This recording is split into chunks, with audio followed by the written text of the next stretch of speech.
i-approve ba yan? Mas nauna pa yan kaysa sa mga anti-vaping, anti-smoking kasi di ba may dalawang pending bill 2022 pa wala nangyayari. Itong bagong tax, anong balita? Nasa anong stage na itong public hearing, and then what can people do to stop it?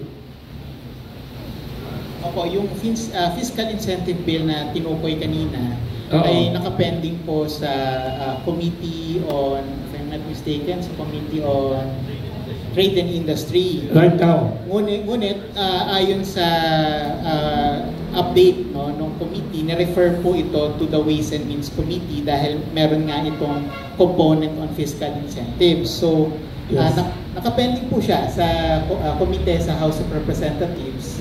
And so far, wala naman siyang countermeasure pa sa Senate kasi nga patungkol ito sa mga fiscal incentives. So, sana po ang unahin po, panawagan ulit namin sa ating mga leader sa House at saka sa Senado.